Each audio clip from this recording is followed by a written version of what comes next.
നമസ്കാരം. ലീഗ് തീപ്പൊരി എന്ന് പറഞ്ഞ കെ.എം. ഷാജിയുടെ ഒരു പ്രതികരണം കാണുകയാണ്. എൻ്റെ മോനെ, ഒരു വല്ലാത്ത ജാതി തീപ്പൊരി തന്നെ.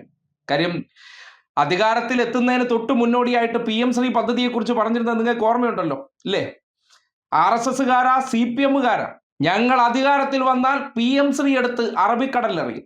ഇപ്പോൾ അദ്ദേഹത്തിന് അറബിക്കടലിലെ വഴി അറിഞ്ഞൂടാ എന്ന് തോന്നുന്നു. അതുകൊണ്ടായിരിക്കും അറബിക്കടലിൽ കൊണ്ടുപോയി ഇതുവരെ കളയാത്തത്. 1 മാസം ആകുന്നു. എന്തായാലും അതിന് ശേഷവും ഏത് സംഘപരിവാർ വിഷയം വന്നാലും ഇപ്പോ തീപ്പൊരി ഷാജി പറയുന്ന വാചകം നിങ്ങൾ കേൾക്കണ്ടേ.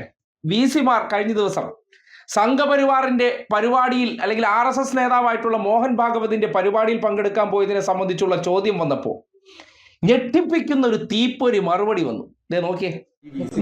തെറ്റാണ് എന്നുള്ളൊരു അഭിപ്രായം ഉണ്ടോ മന്ത്രിക്ക്? ഞാനിപ്പോ അതിൽ അഭിപ്രായം പറയുന്നില്ല. ഞാൻ പറഞ്ഞില്ല, എനിക്കത് ഇപ്പൊ അഭിപ്രായം പറയുന്നില്ല. അതില് കേരളത്തിലെ അഭിപ്രായം പറയാതിരിക്കാനുള്ള സ്വാതന്ത്ര്യങ്ങൾ കേട്ടല്ലോ. എനിക്കിപ്പോ ഒന്നിനും അഭിപ്രായമില്ല. എങ്ങനെയുണ്ട് തീപ്പൊരി മറുപടികൾ? ഇതൊക്കെയാണ്. എനിക്ക് ഒന്നിനും അഭിപ്രായമില്ല. ഇപ്പൊ ഒന്നും അറബിക്കടലിൽ കളയണ്ട, ബംഗാളിൽ കളയണ്ട, അല്ലെങ്കിൽ ആലുവ പുഴയെ കൊണ്ട് കളയണ്ട, ഒരിടത്തും ഒന്നും കളയണ്ട. ഞാനെന്ന് പറഞ്ഞാൽ ഇപ്പൊ അഭിപ്രായം ഇല്ലാത്ത ആളാണ്. എന്റെ തീപ്പൊരിയൊക്കെ എന്ന് പറഞ്ഞാൽ ഈ കസേര കിട്ടിയതോടെ കെട്ടുപോയി. എന്തൊരു തരം ആൾക്കാരാണ്. മൈക്ക് കെട്ടിവെച്ച് ഉളുപ്പില്ലാതെ അടിക്കുന്ന ഡയലോഗുകൾക്കപ്പുറം വാചകങ്ങളോടൊരു അംശം പോലും നീതി പുലർത്തില്ല, അല്ലെങ്കിൽ ആ പറയുന്ന വാക്കുകൾക്ക് ഒരന്തസ്സും ഇല്ലാത്ത പ്രവർത്തനങ്ങളാണ് ഇവർ കാട്ടുന്നത്. എന്തൊരു മര്യാദ രാമനാണ്. RSS ഒന്ന് കണ്ണുരുട്ടി നോക്കിയപ്പോൾ, മേനോൻ മുഖ്യമന്ത്രി ഒന്ന് കണ്ണുരുട്ടുകയും കർശന നിർദ്ദേശം കൊടുത്തപ്പോൾ അള്ളാഹു പോയി ദൈവമായവരാണ്. എന്തൊരു മാറ്റമാണെന്ന് നോക്കിയേ. ഇതൊക്കെയാണ് ലീഗ്. ഈ ലീഗിന്റെ മുൻ തലമുറക്കാരാണ് ബാബറി മസ്ജിദ് പൊളിഞ്ഞു വീണപ്പോഴേക്കും അതേ കോൺഗ്രസിനോടൊപ്പം നിശബ്ദരായി നിന്നത്. ഇന്നിപ്പോ കേരളത്തിലെ സർവകലാശാലകൾ കാവ്യവൽക്കരിക്കുന്ന രീതികൾ നടക്കുമ്പോൾ ഞങ്ങൾക്ക് ഇതിലൊന്നും അഭിപ്രായമില്ല.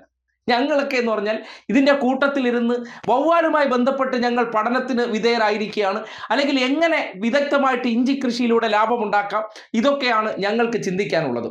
ഒരു കാര്യം, ലീഗിലുള്ളവർ, ഇവർക്ക് വേണ്ടി കീജയ് വിളിച്ചവർ ഒന്ന് ചിന്തിച്ചു നോക്കും. നിങ്ങളുടെ തീപ്പൊരിയുടെയൊക്കെ ഒരു ഗതികേട്.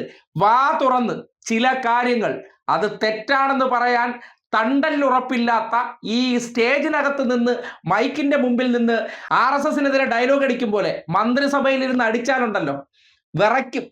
ആ വിറയിലാണ് ഈ കാണുന്നത്. കാര്യം ED വന്ന് വീട്ടിലിരുന്നാലോ, EDയെ വല്ലാത്ത പേടിയുണ്ട്. അതുകൊണ്ട് നമ്മളിങ്ങനെ ഓച്ചാനിച്ച് നിന്ന് 5 വർഷം ഒന്ന് പൂർത്തീകരിച്ചോട്ടെ. ഒരു കാര്യത്തിലും ഇപ്പം ഞങ്ങൾക്ക് അഭിപ്രായമില്ല. അഭിപ്രായമുള്ള എല്ലാ സതീശൻ പറഞ്ഞോളൂ. എന്തൊരു ഗതികേടാണ്. അധികാരത്തിന് വേണ്ടി ഒരു സമുദായത്തെ ഇങ്ങനെ ഒറ്റുകൊടുക്കുന്നവർ ഈ നാട്ടിലുണ്ടല്ലോ എന്ന് ചിന്തിക്കുകയാണ്. ഇവരുടെ വാക്ക് കേട്ട് മതമാണ് പ്രശ്നം, മതമാണ് പ്രശ്നം. എന്തിന്? ആ കസേര കിട്ടുന്നവരാ. കസേര കിട്ടിക്കഴിഞ്ഞപ്പോൾ മതം ആർക്ക് പ്രശ്നമല്ല, ഷാജിക്കും ലീഗുകാരന്മാർക്കും പ്രശ്നമല്ല. മതത്തിന് മതത്തിന്റെ വഴി, എനിക്ക് എൻ്റെ വഴി എന്നുള്ള നിലയ്ക്കാണ് ഇപ്പോൾ ഷാജിയുടെ പ്രവർത്തനം. അതുകൊണ്ടാണ് പല കാര്യങ്ങളിലും ചോദ്യങ്ങൾക്ക് കൃത്യമായി ഉത്തരം പറയാതെ കിടന്ന് ഉരുണ്ട് മെഴുകുകയാണ് ലീഗിലെ കുഞ്ഞാപ്പ മുതൽ KM ഷാജി വരെയുള്ള അവരുടെ തീപ്പൊരികൾ. ഗതികെട്ട അവസ്ഥയെന്നല്ലാതെ ലീഗ് അണികളോട് എന്ത് പറയാൻ. ഈ മൂരികൾ അമറുന്നൊരു രീതിയുണ്ട്. അതുപോലെ അമറിയിട്ട് നേരെ ആകാശത്തോട്ട് നോക്കിയിട്ട് പോയി കിടന്ന് ഉറങ്ങൂ മൂരികളെ എന്ന് മാത്രമേ അവരോട് പറയാനുള്ളൂ.